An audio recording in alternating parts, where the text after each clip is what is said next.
O desejado de todas as nações. Capítulo 55. Não com aparência exterior.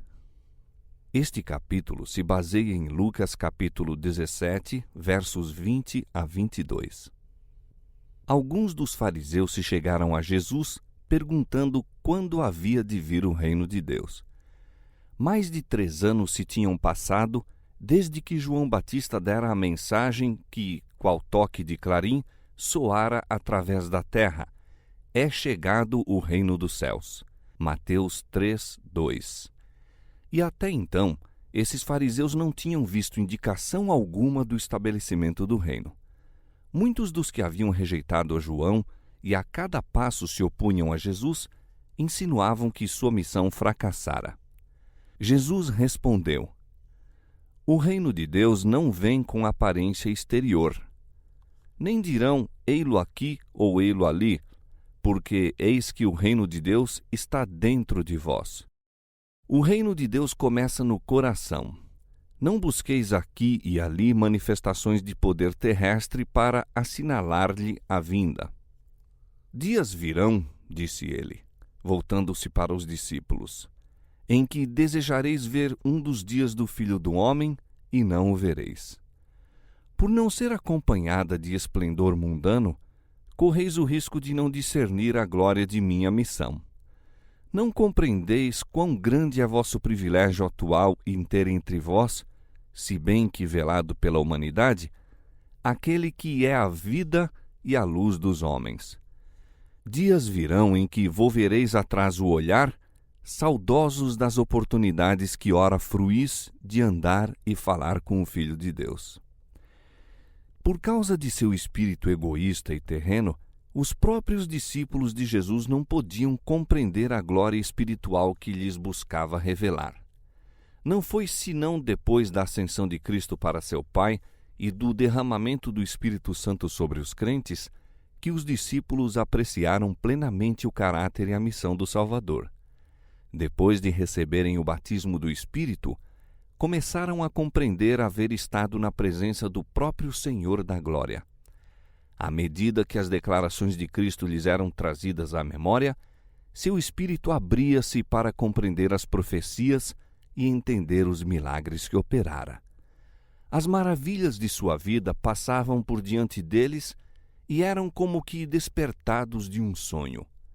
Percebiam que o Verbo se fez carne e habitou entre nós, e vimos a sua glória como a glória do unigênito do Pai, cheio de graça e de verdade. João capítulo 1, verso 14. Cristo viera realmente de Deus a um mundo pecaminoso para salvar os caídos filhos e filhas de Adão. Os discípulos eram, então, aos seus próprios olhos, de muito menos importância do que antes de haverem reconhecido isso. Nunca se cansavam de repetir suas palavras e obras. Suas lições, as quais não haviam compreendido senão imperfeitamente, acudiam-lhes agora como nova revelação. As Escrituras afiguravam-se-lhes um novo livro. Ao examinarem os discípulos as profecias que testificavam de Cristo, eram postos em comunhão com a divindade e aprendiam daquele que ascendera ao céu para completar a obra que iniciara na terra. Reconheciam que nele habitava sabedoria que nenhuma criatura humana, a não ser ajudada por meios divinos, poderia compreender.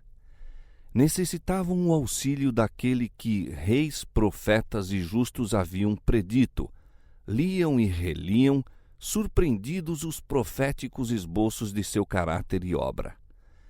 Quão imperfeitamente haviam compreendido as passagens proféticas! Quão tardios tinham sido em assimilar as grandes verdades que testificavam de Cristo! Contemplando-o em sua humilhação, quando andava entre os homens, não penetraram o mistério de sua encarnação, a dualidade de sua natureza. Seus olhos estavam empanados, de maneira que não reconheciam plenamente a divindade na humanidade. Depois de serem iluminados pelo Espírito Santo, porém, como o desejavam tornar a ver e ficar-lhe aos pés. Como almejavam poder chegar-se a ele e pedir-lhe a explicação das passagens escriturísticas que não compreendiam. Quão atentos se lhe haveriam de escutar as palavras. Que quereria Cristo dizer com a frase: ainda tenho muito que vos dizer, mas vós não o podeis suportar agora. João 16:12. Quão ansiosos se sentiam de conhecer tudo.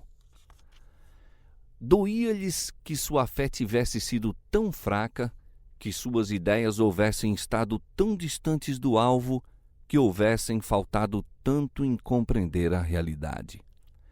Fora por Deus enviado um mensageiro para proclamar a vinda de Cristo e chamar a atenção do povo judeu e do mundo para sua missão, a fim de que os homens se preparassem para recebê-lo.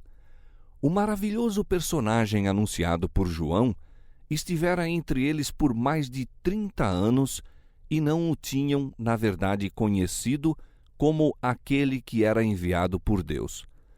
O remorso apoderou-se dos discípulos por haverem permitido que a incredulidade dominante lhes levedasse as opiniões e obscurecesse o entendimento. A luz deste tenebroso mundo brilhara por entre a escuridão, e eles deixaram de perceber de onde lhe provinham os raios.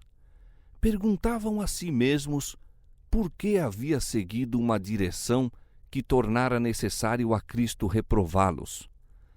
Repetiam frequentemente suas conversas e diziam: por que permitimos que considerações terrestres e a oposição dos sacerdotes e rabis nos confundissem os sentidos, de modo a não compreendermos que alguém maior que Moisés se achava entre nós, que nos estava instruindo alguém mais sábio que Salomão? Quão pesados os nossos ouvidos, quão pobre nosso entendimento. Tomé não quis acreditar enquanto não pusesse o dedo na ferida feita pelos soldados romanos. Pedro o negara em sua humilhação e rejeição. Essas penosas lembranças apresentavam-se diante deles em nítidos traços. Tinham estado com ele, mas não o conheceram nem apreciaram.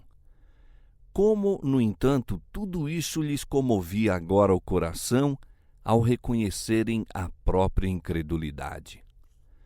Quando os sacerdotes e principais se combinavam contra eles, quando eram levados perante conselhos e lançados em prisões, os seguidores de Cristo regozijavam-se de terem sido julgados dignos de padecer afronta pelo nome de Jesus. Alegravam-se de provar, perante homens e anjos, que reconheciam a glória de Cristo e preferiam segui-lo, perdessem embora tudo o mais.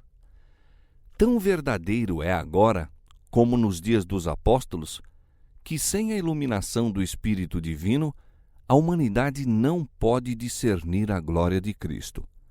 A verdade e a obra de Deus não são apreciadas por cristãos amantes do mundo e transigentes.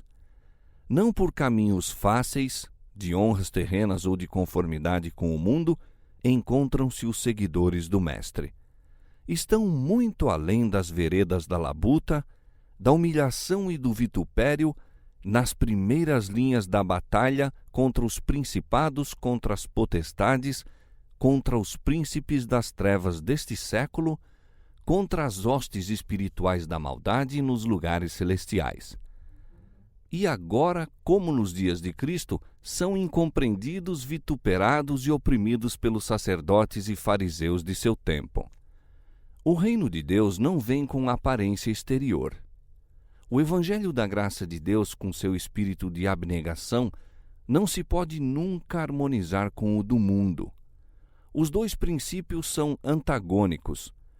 O homem natural não compreende as coisas do Espírito de Deus porque lhe parecem loucura, e não pode entendê-las porque elas se discernem espiritualmente. 1 Coríntios 2,14. Mas hoje, no mundo religioso, existem multidões que, segundo creem, trabalham pelo estabelecimento do reino de Cristo como um domínio terrestre e temporal. Desejam tornar Nosso Senhor o governador dos reinos deste mundo, o governar em seus tribunais e acampamentos, em suas câmaras legislativas, seus palácios e centros de negócios. Esperam que ele governe por meio de decretos, reforçados por autoridade humana. Uma vez que Cristo não se encontra aqui pessoalmente, eles próprios empreenderão agir em seu lugar para executar as leis de seu reino.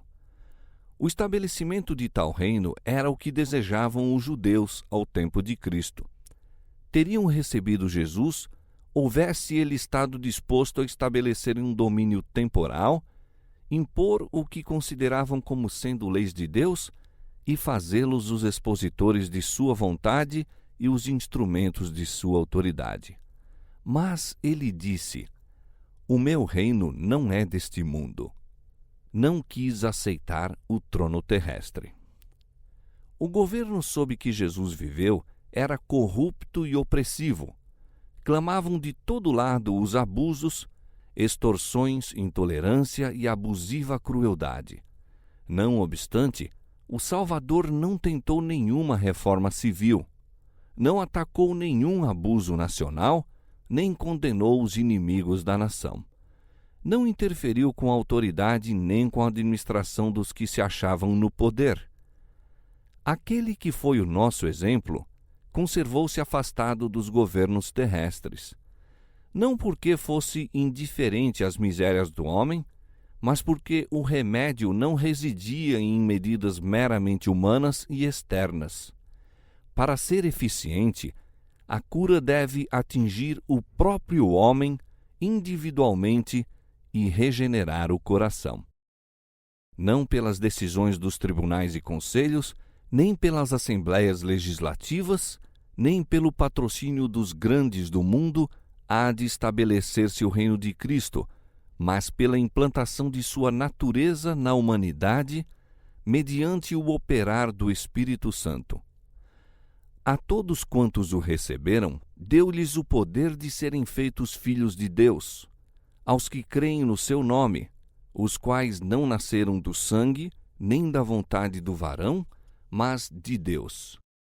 Aí está o único poder capaz de erguer a humanidade. E o instrumento humano para a realização dessa obra é o ensino e a observância da palavra de Deus. Quando o apóstolo Paulo começou seu ministério em Corinto, populosa, rica e ímpia cidade, poluída pelos inomináveis vícios do paganismo, disse: nada me propus saber entre vós, senão a Jesus Cristo e este crucificado.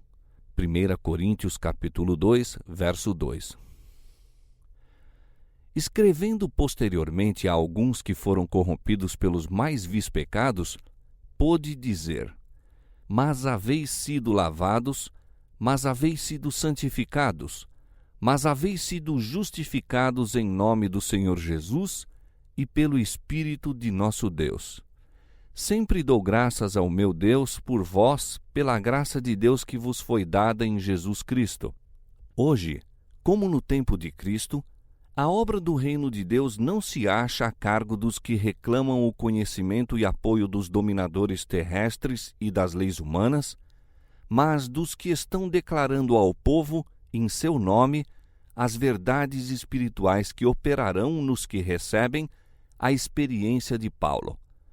Já estou crucificado com Cristo e vivo não mais eu, mas Cristo vive em mim. Gálatas 2:20.